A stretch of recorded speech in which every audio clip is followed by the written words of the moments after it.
మీలో ఈ ఒక్కటి ఉంటే గనక విశ్వ విజేతగా మీరు ఎదగవచ్చు. అది ఏమిటి అని అనుకుంటున్నారా? నమ్మకం. ఏదైనా మనం చేసే పనిలో మనిషికి ముందు ఉండవలసింది నమ్మకం.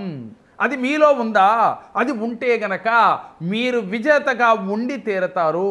దీనికి ఉదాహరణగా ఒక కథ మనం చెప్పుకుందాం. ఒక ఊరిలో వర్షాలు లేక కరువు కాటకాలతో ఇబ్బంది పడుతూ ఉన్నారు. ఆ సమయంలో ఆ ఊరు గుండా ఒక స్వామీజీ వెళుతూ అక్కడ ఆగటం జరిగింది.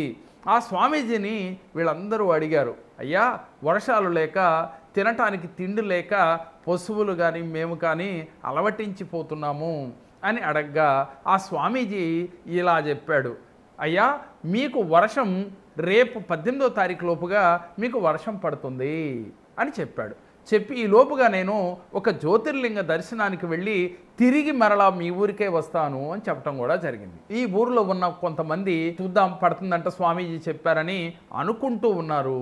దాంట్లో ఒక రైతు మాత్రం స్వామీజీ చెప్పారు తప్పకుండా వర్షం పడుతుంది, మా ఊరిలో ఈ కరువు కాటకాలన్నీ కూడా దూరం అవుతాయని చెప్పి మరి వర్షం పడే లోపుగా వ్యవసాయాన్ని దున్నుకోవాలి, విత్తనాలయన్ని జంపుకుని ఆ రోజు వర్షం కోసం ఎదురు చూడటం మొదలుపెట్టాడు. అయితే వర్షం వస్తే తడిసిపోతాం కదా అని చెప్పి చేతిలో గొడుగు కూడా పట్టుకుని పొలం వెళ్ళి ప్రతి సెకను కూడా ఆకాశం వెంక చూస్తూ ఆయన వర్షం పడుతుందనే ఒక ఆత్రుతతో ఎదురు చూస్తున్నాడు. మిగిలిన వారు మాత్రం పడుతుందంటున్నారు కదా చూద్దాం అనే భావంతో ఉన్నారు. ఈ లోపుగా స్వామీజీ రానే వచ్చారు. ఆ రోజున వచ్చినప్పుడు ఇంకా వర్షం పడలేదు అని మిగిలిన వారు అడుగుతూ ఉన్నారు స్వామీజీ. ఇంతరానే ఆ రైతుని ఈ స్వామీజీ చూశాడు. ఆ రైతు ఆకాశం వెంక చూస్తూ వర్షం పడుతుందని ఎదురు చూస్తూ ఉన్నాడు. చేతిలో గొడుగు కూడా కనపడింది. ఒక 10 నిమిషాల్లోనే మేఘాలు కమ్ముకున్నాయి. వర్షం కుంభవృష్టిగా పడటం మొదలయ్యింది. ఈ వర్షం పడినాక ఆ ఊర్లో ఉన్న ప్రజలందరూ కూడా చాలా హ్యాపీగా ఆనందంగా గంతులు వేయటం ప్రారంభించారు. అప్పుడు స్వామీజీ వర్షం నేను చెప్పటం వల్ల పడిందా, మీ వల్ల పడిందా, ఎలా పడింది అనే క్వశ్చన్ వారిని అడగటం జరిగింది. వారికి ఎవరికీ అర్థం కాలేదు, అలాగే చూస్తూ ఉన్నారు.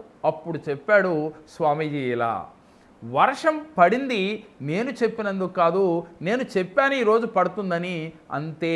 కానీ ఎప్పుడైతే ఆ మాట పైన నమ్మకంతో ఈ రైతు పొలాన్ని దున్నుకుని విత్తనాలు జంపుకుని వర్షం కోసం ఎదురు చూస్తూ నమ్మకంతో ఉన్నాడు చూసారా, ఈరోజు తప్పకుండా వర్షం పడుతుందని వారి నమ్మకమే వర్షం పడేటట్టు చేసింది మిత్రమా అని చెప్పటం జరిగింది.